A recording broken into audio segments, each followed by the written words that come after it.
Pesa hizo zimetolewa na Waziri Joel Nanauka kwa ajili ya uboreshaji wa shughuli za vijana, kama ambavyo serikali imeweka dhamira ya kuweza kuwasaidia wananchi wake. Hapa leo nitakabidhi uwezeshaji wa shughuli za vijana wenye thamani ya shilingi milioni 363 zinazoenda kuwawezesha wananchi wa hapa Iramba na Singida kwa ujumla katika shughuli zao. Sasa katika hizi fedha milioni 363 zinazotolewa, milioni 100 tunazitoa kwa vijana wa kike wanaojulikana zaidi kama mama lishe, ambao wanajishughulisha na shughuli za kiuchumi.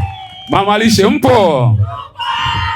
Haya, Mama Samia amewaletea shilingi milioni 100 bila dhamana, wanapewa na wao wataenda kuboresha biashara zao, kwa sababu tunaamini na Mheshimiwa Rais anaamini uwezeshaji wa wanawake ni uwezeshaji wa taifa.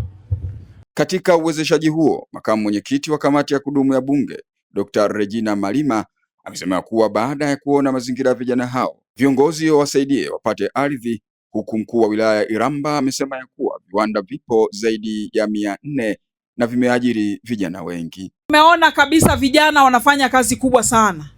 Kikundi cha kwanza tumepita pale, tumeona kile ni kiwanda. Sasa kiwanda hakiwezi kukaa katika kupanga. Tunaomba vijana hawa ikiwezekana, Mheshimiwa mkuu wa wilaya huko hapa, wasaidieni wapate ardhi. Hapo vipi jamani? Vikundi hivi na viwanda hivi vidogo vidogo ambavyo katika wilaya yetu vipo zaidi ya 400 vimejiajiri na vimeajiri vijana wengi. Kwa upande wa benki ya CRDB, wao wanahusikaje na mpango huu wa vijana? Mwanzo wa upembuzi wanafanya Wizara ya Nchi, Ofisi ya Rais, Maendeleo ya Vijana. Wakishamaliza tunakuja kushirikiana sisi, kwa maana sasa ya kwenda kuvitambua vile vikundi na kuweza kuvitembelea. CRDB imeingia hapa. Benki ya CRDB inashirikiana na Wizara ya Nchi, Ofisi ya Rais, Maendeleo ya Vijana.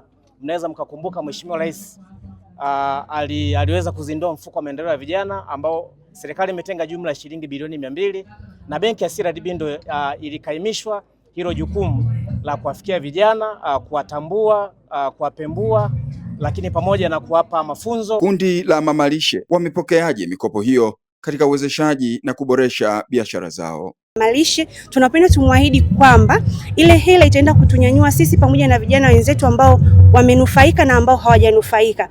Tunaenda kupanua wigo mkubwa sana kibiashara kwa kukuza biashara zetu. Tunamshukuru sana Rais kwa kuweza kutukumbuka kundi hili lilokuwa limesahaulika kwa muda mrefu. Kwa hiyo tunapenda kumshukuru sana kwa maana anakwenda kutusaidia kukuza mitaji yetu.